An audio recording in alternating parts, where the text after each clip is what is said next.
Welcome to the Waymaker Studio, the podcast. We're here today with Coltrane. Coltrane, how you doing, my man? I'm doing well this morning in Chicago, yo. In Chicago, glad to have you. Let's talk about Team Epiphany, you and your wife's business, what that is and how you guys came up with it and all. Yeah.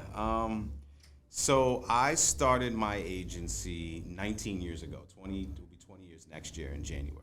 And I started my agency because my dad ran an agency for about 20, 25 years. And so he started the business in our brownstone in Brooklyn, in Bed-Stuy. And I lived in it. I lived through it. I lived through the growth. I lived through the challenges of trying to grow it. I lived through the challenges of him being an incredible marketer. And, you know, multicultural marketing then wasn't really even marketing. It was pretty much glorified sampling, you know. And then the brands that, you know, you got the opportunities to work with 9 times out of 10 was a spirit or a cigarette company. And so my dad's first clients that he was working with was Christian Brothers Brandy. Came with a campaign called Coolin' with the Brothers. And another one was RJR Tobacco and it was Winston Cigarettes, and I don't even know if they were Newports at the time, but it was sampling. And I watched him grow the business from being able to grow it from Brooklyn to our neighborhood in Montclair, New Jersey, to Prince and Broadway, and he grew it pretty large. And what I really knew was that I understood strategy and tactics at a very, very young age, you know. And so the arguments me and my dad used to get into was about a book called Positioning when I was probably like 8 or 9 years old. And so I grew up in it. And so I always say if Michael Jordan's kids can't hit free throws, shame on them. And so I really realized after I got out of Morehouse that I wanted to be a marketer. But I don't really think Morehouse gave me the tools to be the cat that I wanted to be. And so I worked for a company called Echo Unlimited, where I was the VP of marketing. And then I discovered and created G Unit Apparel. And then we started Complex Magazine, where I was the editor at Extra Large. And then I went to MTV, where I was a VJ. And I was hosting like shows like House of Style and things like that, interviewing celebrities about what they had on. And then from that red carpet, I really realized that I didn't want to talk to celebrities because I didn't think celebrities knew anything, right? Celebrities are engineered, right? They're created, they're right? And they're created by a community and a network that they curate. And so I was so close to celebrity that I understood that they were created by a network. And so basically when I started my agency wasn't about one-on-one directly with celebrity. It was about the network that can build celebrity and how we can leverage that network to work for brands. And at that particular point in time, there was no such thing as influencers. They were called tastemakers. And so when I started my agency, our tagline in 2004 was "We influence influencers." And we're basically accredited as being the first influencer marketing agency of its kind. And at that particular time, we weren't really doing more influential work. We were injecting influence into live experiences. And my wife at the time, my girlfriend at the time, this was the crazy story, she was working for Puff, and she was producing a lot of events for him. And in New York, you hustle, right? So I was throwing parties. And so my wife was producing events, I can throw a party, and that became the DNA for the agency in 2004. And since then, we've grown it to about 110 people, New York, Miami, LA, huge brands, but that's basically the origin story. And 100, I don't think anybody's really heard that one like that, but yeah, that's a real one. That's a hell of a story. A few things that come out of that. And one thing I meant to ask you right at the top, somebody in your house like jazz. Oh yeah, so I got 2 kids also, Ellington and Count. So that was a I started my own agency, but I worked for my wife, right? And so there are very few times you get a chance to put your foot down at work or at home, but I knew my first son's name was going to be Ellington. There's a brother that I went to school with at Morehouse, and his name was Ellington. And I always loved Coltrane, right? But it wasn't Coltrane. If you love jazz, he's gonna hit you with the schizophrenic, and it's very me. But I really felt like Ellington was so elegant, and I love the name, and I love, being able to chase the name, right? To have something to aspire to. So the first kid I got was Ellington, and the second one is Count. Ellington plays the trumpet. Count doesn't do much musically now, but my dad was a huge jazz fan. My dad passed away about 11, 12 years ago, and in my office I have all his wax. I have his record player. I still wear his college ring. My dad what's so crazy about it? He went to Queens College, man. My dad was the smartest person I've ever met in my life, and I was very lucky to have the smartest person that I've ever met, and my best friend be my dad. But he was a Morehouse man more than me, you know what I mean? He was, he was a bow tie every day, and You know, he was the guy that, like, you know, when you get up in the morning, you get dressed, you know, your shirt is crisp, you tuck it in. You know, I remember getting in trouble for going to gym class with penny loafers on, you know, like my dad was very prim, proper, and very structured like that. But he didn't get a chance to go, so I went, and which was funny because I only applied to one school, and that was it. That was it. That was it. That was it. So he obviously had a big influence on your life all the way through, as we can hear. Oh, How yeah. did he get into advertising? You know, I mean, I really felt like, just like my wife and I and my dad, he loved entertaining. You know, he was always social. You know, he grew up in South Jamaica, Queens, you know, born in Harlem. And he just really loved academia, you know, and he loved hustling. You know, my grandpops drove a cab in a school bus and, you know, in a city bus and hustled. And so we just always worked. My great-grandfather owned a thrift store in Harlem, you know. His nickname was Frog Shorty, you know, like just all of those great stories. But my dad was just always a connector and a brilliant man. And I was just very fortunate that, you know, after he passed, you know, you go through all their stuff. My dad literally wrote out a blueprint for my life, right? And so he was just really prepared, and I'm not as prepared as he was with my kids, but hopefully I'm doing a solid job with them. I think that I am. But my dad was when I started my agency, he was the first person in the morning with, you know, fresh squeezed orange juice, some Balthazar croissant, and a Wall Street Journal or a New York Times, you know, on everybody's desk, you know, like, so he would beat me in to my own office, and he would leave after me, you know. But I was very, very, very, very lucky to have a role model who was my superhero. Well, it feels like it and sounds like it, and looking forward to seeing what you share with us here at the summit. So am I. A whole lot of this is coming through. But I want to talk to you about Team Epiphany. Yeah. The business that you and your wife have together. Yeah. What's it like working with your spouse? And people always ask that question, you know, and I always have to be careful how I answer it, right? You know, I would not suggest that anybody does what I did, not because it's not the best decision of my life, because the fail rate is very high, right? Like, so I run an agency, fail rate high. Running a business with family, fail rate high. I couldn't think of anything more risky, maybe like opening a restaurant, right? Or something like that. But I basically realized that, you know, people say you spend more time with people at work than you do with your actually family and your blood and the people you love. So why can't you do both? You know, the reason why you can't really do both is because, you know, cats just generally sometimes ain't that talented, right? Sometimes it just doesn't work that way. But I think what I was able to do with the agency, what my dad also taught me was that he taught me zero-based budgeting, right? The cost of business will put you out of business.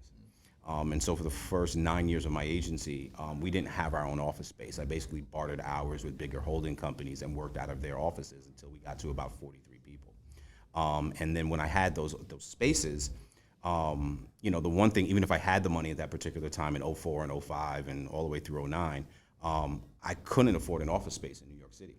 And neither could any of my peers, right? Neither could any of the creatives that I was, you know, my friends, my peer group didn't have office space. And so ultimately what I was a place where I guess I was kind of like the first WeWorkspace, or the first kind of like, you know, communal workspace, but I was able to curate my friends who were extremely talented, whose skill sets didn't overlap, and we can all sit in the same environment. You know, I kept 100% ownership of the company, they got office space, and when it was time to form Voltron, if I needed a publicist or a stylist or a creative director or a writer, I can just pull them in on different projects, and the agency grew that way. And my wife happened to be, honestly, now she runs the agency, she runs the company, she runs the experiential team.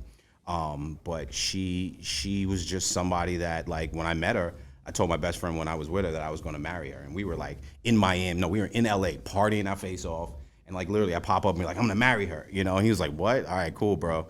And then next thing you know, like, you know, she changed my life. But I couldn't do it without her. And I think it's become a lot easier as the company's gotten bigger because we have our own swim lanes, you know? And I think she and I also have a very good, honest understanding of skill sets and what we can and what we can't do. Her family, she grew up in an entrepreneurial family also, you know, and, you know, we really saw our parents' businesses do extremely well, but also turn for the worst when you really have people in your environment who steal from you, who aren't just, who aren't true. And so the one thing that she and I both really said was that we're going to figure it out, right? The one thing that we know is that no one's going to work harder than us. We're not going to steal from one another.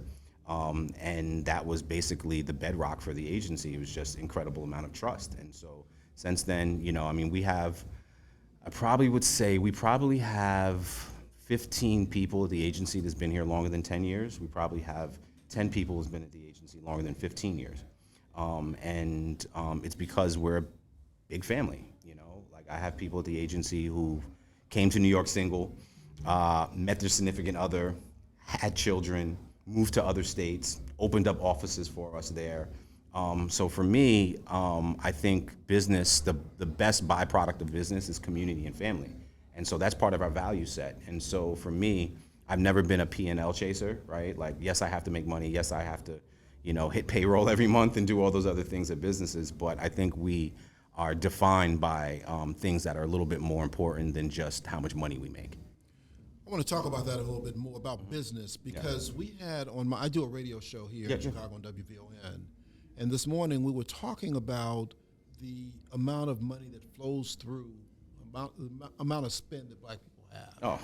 And then the lack of turnaround of that dollar in our community. Yes. Talk about how you make your business successful. Right. Give some advice to entrepreneurs or would-be entrepreneurs. Yeah. Who may be out there listening. Yeah, gosh, so many good points I can kind of say there. My big advice was, I'm a basketball dad, right?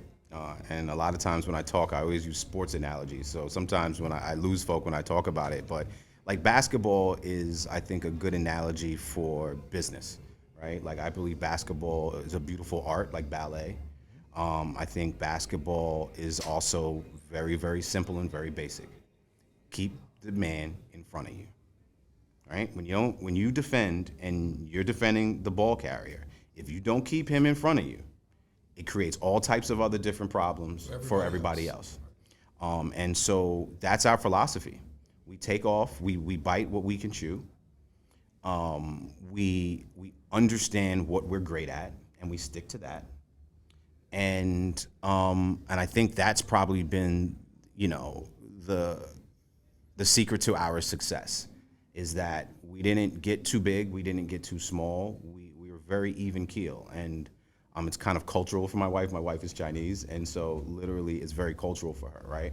Not be wasteful, be respectful, and I think her Buddhist principles of living have kind of like influenced my life, but also influenced the company that we run. And so I think that we're smart people. Right? And I think we can give ourselves the opportunity to learn the things that I think you generally trust in other people to do for you, right? So, my accountant has been with us since I was paying him $500 out of the ATM. He handles money for huge celebrities, but he took us on at that particular point in time. And so anybody else that, I needed to help, the legal support that I needed came from a relationship with a guy who took a risk on me to manage my money when I was paying him $500 out of the ATM in 2004, right? And so I think what we really do is really build solid relationships and maintain those relationships beyond just what they provide for our business. And so I'm probably a testament to, maintaining relationships, and doing good by people. Because, it's the same people you see, on the way up or the same people you see on the way down, whatever that is, right? I don't plan to be on the way down, but I want to take them people with me to the top, And so I think, I'm excited by, the people at my agency who get the opportunity to grow in life and they can grow through the company and the company can continue to support them as they start families or other businesses or do things. We're here for that. Coltrane, talk about the importance of what you do with people of color and influencing and how that engages and involves and helps makes the brands. Yeah. That you work with successful. Yeah, I can even go back to your early question when you're really talking about spending power of people of color, right? There's one challenge there, just identifying that, right? Talk about trillions and zillions, like all these numbers, right? It's nebulous, right? But we know it's a lot. It's a lot of money. I would probably say that what we influence as a culture is even greater than what we spend as a people. And it's so hard to determine that influence that that to me would be the kryptonite to our business. I believe in earned influence. When we started the agency and we were like, we're an influencer firm, first we had to educate people who that was. But for me, influence is about trust, right? And so the way that we're really looking at influence now is a form of media, which is paid, right? XYZ person is now, their influence is predicted, their influence is determined by a follower count, by a metric, by a number. And to me, I really believe that the most influential people in the world aren't beholden to some metric about who they influence. I believe that the most influential people in the world are too busy being influential than talking about everything that they do that they deem to be influential in culture. And so for me, I believe that influence is earned, and I believe when you pay for it, it's actually counterintuitive to what you're actually trying to do. I believe that if you pay for something, it's distrustworthy. If I'm following someone on social and I love what they do, and then one day I find out that they were paid to tell me that, well, what does that do for me? It erodes all trust I have in them and then the brands that they're paid to actually market. And so for me, I would say that we are an earned influencer agency. We generate trust, and we speak to communities with respect, and we identify people who actually move the needle forward. And so are we looking at influence? No, we're looking at another form of paid media, right? And why are we looking at another form of paid media? It's because media will always work because who owns media companies and who has to make money from it, right? But when magazines go away, when TV shows go away, when you look at 10, 15 years ago, we grew up with Vibe and The Source and Double XL and all these different magazines. Now there's less inventory in the media shelves to sell. So now the commodity are us again, right? People. And so I believe that influence is earned, and I believe that it's something that you can't bestow upon yourself. So when everybody walking around, I'm an influencer, I'm a creator, I'm all of these things. Well, that's great, cool, bro. But who told you that? Like who gave you that title, right? And I have 28,000 followers on Instagram, right? And it's so crazy because if you follow me on Instagram, you know that like the only thing I really, really, really, truly care about is being a father and being a dad. And when you really think about, the way my channel looks and all these different things, no brand has ever come to me and asked me to rep them from an influencer perspective because my follower count is too low. But if you go through who follows me and who listens and who engages with what I publish, why would you think that some weirdo with a zillion followers is more influential than me, right? It's not the case. And so I not only try to educate brands on the right way to leverage influence, we actually activate programs for them. And for us, influence is something that's always on. It's not an amplification tool. It's not a PR tool. It's something that we use to inform the work, and it's what we use to amplify the work. If there's a piece of talent that we want to use, I might ask that talent, hey, 1B, I'm in Houston. I need a barbecue caterer. Can you help me with that? Cool. And so now Bun is just more than a performer for me. He's actually influencing what we do. And if you're able to get buy-in across all of the work that you do and all of the disciplines that you activate, it's connected to culture, right? And that's basically where brands need to be. So it's basically, I just make brands roll their sleeves up. Let's get dirty. Let's win, I'll simply share this with you, and this tells you that I get it. I used to work for Oprah. There you go. There you go. Yeah, so you think about the favorite things and all those other things that happen, and never getting paid and refusing to endorse. Yes. Is what helps to make all that happen, which is really what you just explained. 100%. I want you to tell me before we run out of time, this summit is really dealing with how to deal with uncomfortability for growth. Can you share with us a time in which you have been uncomfortable and how you got through that? Time when I feel uncomfortable. Oh, let's just look back at my emails about an hour ago. I think I feel really uncomfortable when I have to explain things about my culture to people in rooms who don't care, but I need to make them care because I need to get to the check. I think the thing that makes me really feel the skirmish is honestly my own reflection. Like a lot of times when I'm by myself, like I'm kind of like the guy who kind of like cries like twice a week by myself. I always like to balance what I do, and I give brands the ability to talk to our communities, right? And by doing that, it's my job to make sure that they think of the most of our communities, right? I would consider myself an aspirational marketer and marketing towards where consumers are going as opposed to where they've been. And brands don't necessarily look at us that way. We don't do our best job as a people trying to put the best image out a lot of times.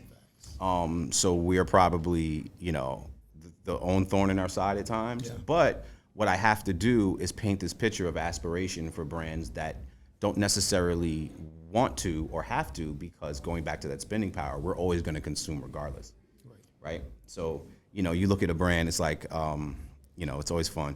It's always fun when you own your own company because you can name names, but like you look at a brand like a Hennessy, and I worked with them for a very long time, and I would never work with them ever again. And, when you really see a brand like that, everybody there high fives at how great of a brand that they are because they're all super marketers. Not really. It's Hennessy. It's a household name. There's no ebb and flow on the brand because we are so consistent, right? And, the imagery that you see that they portray, right, of, Parisian opulence and cognac France and, all of that, that's not indicative of who's drinking their brand, nor is it indicative of who's buying their brand, right? So brands tell you that they sell in spirit category all of this liquid, right? And you think that you get it in this like 750 ml, which is a big bottle. Right. Majority of a lot of their liquid is in, 150 mLs, which are sold in bulletproof stores, which go in your back pocket, right? And so when you really start thinking about that as who your consumer is, they're missing the mark at actually reaching their consumer and doing good by them. So what we would try to do in that situation is how do you take the actual real consumer and give them images that they can achieve, images that they can be, and find things for them to grapple on and to inspire them to be great, and as opposed to not even identifying them as an actual consumer. And so that's what I mean. It's very difficult for me because I want to do right by everyone, every consumer, regardless of how much money you have as spending power, where you live, what you do. I think everyone deserves the right to be properly marketed to, if that makes sense. Makes perfect sense. Coltrane, you've been amazing, very interesting, brother. I'm so glad to have met you. I don't understand why. I do understand. This is a Black Men's Summit, and I've now done 4 podcasts today, 3 of whom have been Morehouse. Oh, man. I mean, we always the loudest one in the room, but we got some work to do at Morehouse too. Like at my company, I'll leave you on this note. One day I looked up at our company and maybe we were like 80 people, and I looked up and it may have been about, we're heavily minority and females, more than 70% in each category, which is unheard of in our industry. And I looked up and my best friend Jared runs my strategy team, KP runs my influencer stuff, and there were only 7 Black men at my agency. 7. And I was like, why is that? What is that? And I talked to one of my young Morehouse cats, Mark Anthony Green, and what we really identified was that we got to get to the young talent at the schools quicker than the traditional industries, right? So when you go to Morehouse, it's like, I'm going to my daddy's church, I'm going to medical school, I'm going to work for J.P. Morgan, I'm going to do that, right? And so you pick these kind of places. Those are the people I talk to today. Those are the guys you kind of pick to, right? And so I understand why, because that is a guaranteed pathway to getting paid, right? But going into the creative field, when mom and dad leverage the farm to kind of pay your tuition, you're not going to go back to them sophomore year and be like, hey, I want to go be a creative director or a copywriter, right? And so what we wound up doing, and to kind of like course correct that, we went to Morehouse and I started a scholarship in my dad's name. And I wasn't the best of students, so like the GPA was like 2.75. But my idea was really being able to get the talent before the killers come for them. And so we've been successful, but You know, we have a lot of HBCU grads at the agency, and a lot of Howard alum. A lot of Howard alum at my agency. Well, you know, those are not bad places. It's not. It's not. Coach Rand, it's been great to meet you. 100%. Thank you so much. 100%. Very good. Very good. Very good.